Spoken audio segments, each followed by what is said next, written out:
और यहाँ पे उन्होंने खेजड़ी की लकड़ी काट करके नेड़ी बनाई, जिससे बंथर करके घी निकाला गया दूध का।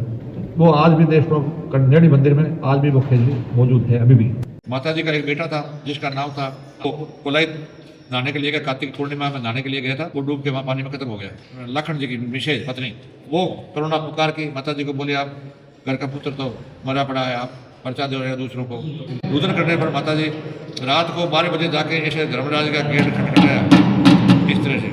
धर्मराज जी का गेट, धर्मराज जी बोले कौन हो? कि मैं करनी हूँ। रात को यहाँ क्यों आई है? कि मेरे पुत्र को लेना है। पुत्र यहाँ जो आता है वापिस नहीं जाता, यही रहेगा, चली जाओ, मेरे पास अब जगह नहीं है, बोले मैं मंदिर में जगह कर लूँगी, कोई बात नहीं। हाँ, तो अभी हम आज आपको स्थलों पे लेके जा रहे हैं देशनोक। देशनोक जो कि राजस्थान बीकानेर का एक प्रसिद्ध मंदिर है, जहाँ पे आपको हज़ारों लाखों की संख्या में काबे मिल जाएंगे। काबे यानी चूहे। देशनोक में आपको काबे मिलेंगे। चूहे तो हर जगह होते हैं, पर काबे केवल देशनोक में। चलिए आपको दिखाते हैं यार।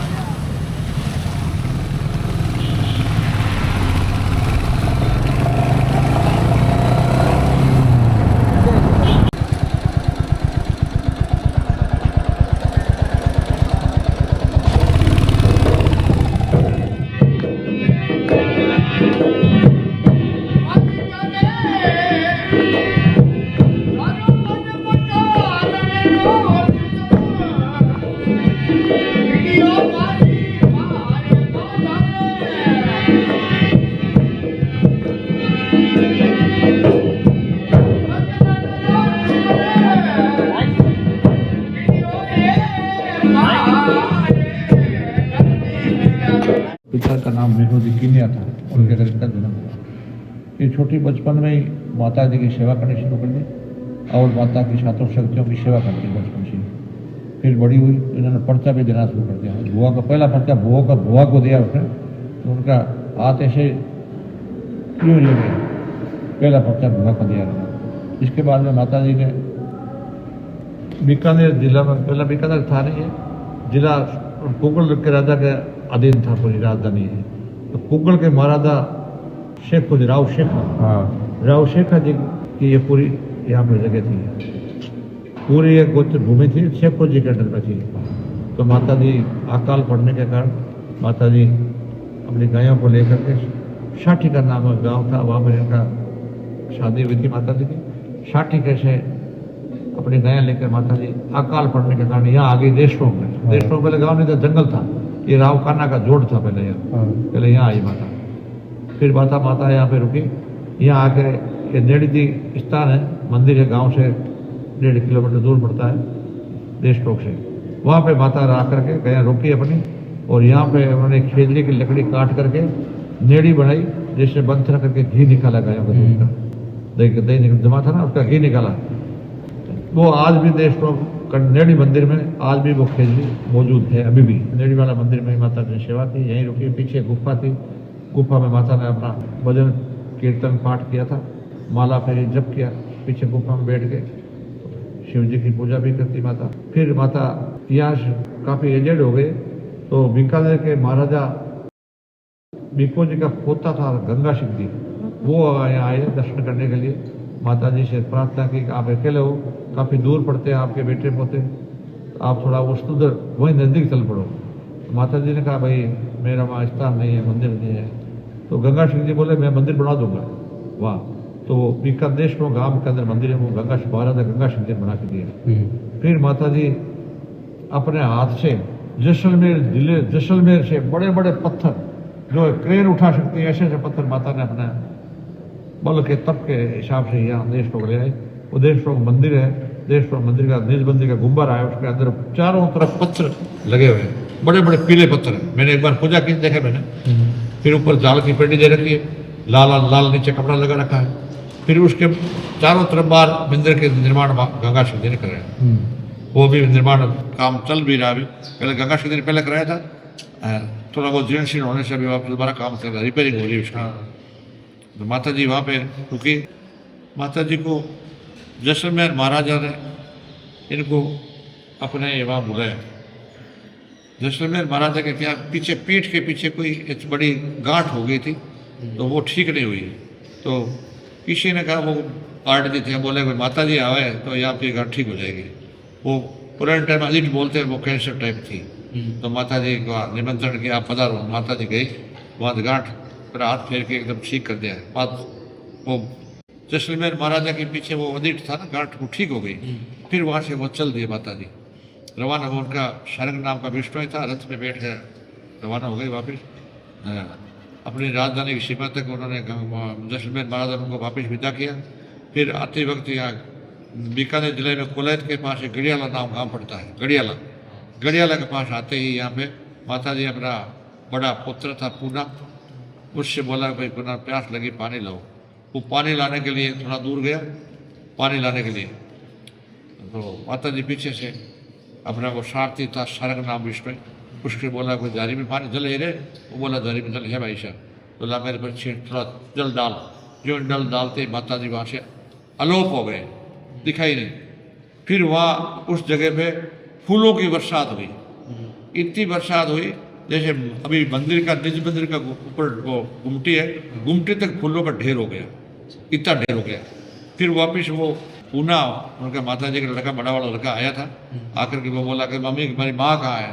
वो उसने शारंग विष्णु ने पूरी कहानी बताई कि माँ इस तरह से ऐसी बात हो गई, माता जी तो मैंने जल दिया, माता जी यहाँ से आलोप हो गए, दिखते नहीं। वो फिर रोना लग गया, ये माता जी मैं आपसे बात करता, मैं मन की बात करता, आप कहाँ चले गए, मेरा क्या होगा कुछ। फिर बोले माता जी ने आवाज़ आई ऊपर आकाशवाणी से कि तू क्यों दुखी होता है, जो आता है वो जाएगा। यहाँ कोई जितने भी देवी देवता जो भी हुए इस संसार में ये नाशवान है, कुछ देर के लिए आए वो चले गए। अब तू चिंता मत कर, मेरा कौन होगा, पीछे क्या होगा, मेरा कौन ध्यान रखेगा। तो ऐसा कर, मंदिर के जो मंदिर का गुम्बारा ऐसा है, उस गुम्बारा में आँख के दो आंसू पटकेगा तो मैं वहाँ हाजिर हो जाऊंगा और तेरे हाथों हाथ सुनाई करूँगी, जो भी तेरी मनोकामना पूरी कर दूंगी। तो कुछ दिन के बाद में लोग बात कहते हैं कि वो माता जी को जो दुखियारी आते हैं, माता जी को वो गुब्बारा के गेट के पास बैठ करके आंखों में करुणा पुकार करके आंसू लाने पर उनकी मनोकामना वहाँ पूरी करती है। माता जी का एक बेटा था जिसका नाम था लक्ष्मण। वो कोलाइत नहाने के लिए गया, कार्तिक पूर्णिमा में नहाने के लिए गया था। ऊँट लेके गए थे, ऊँटों का मेला भी था, मेला में नहाने गया, उनके साथियों के साथ नहाया, वो डूब के वहाँ पानी में ख़त्म हो गया था। तो वहाँ पे उनके साथी जो साथ गए थे उन्होंने जाके माता जी को खबर दी कि भाई ऐसी बात हो गई है। तो माता जी मौन, माता इस पीछे वाले गुम्बारे में अपनी तपस्या कर रहे थे, मौन थे। फिर उनकी धर्मपत्नी थी लखन जी की विशेष पत्नी, वो करुणा पुकार की माता जी को बोली आप घर का पुत्र तो मरा पड़ा है, आप पर्चा दे रहे हो दूसरों को, आप क्या करते हो। वो उसने रुदन किया, पुत्र वधु ने रुदन करने पर माता जी रात को 12 बजे जाके ऐसे धर्मराज का गेट खटखटाया इस तरह से। धर्मराज का गेट, धर्मराज बोले कौन हो, कि मैं करनी हूँ। रात को यहाँ क्यों आई है, कि मेरे पुत्र को लेना है। पुत्र यहाँ जो आता है वापिस नहीं जाता, यही रहेगा, चली जाओ। माता जी जिंदगी में जाऊंगी नहीं, लेके जाऊंगी इसको।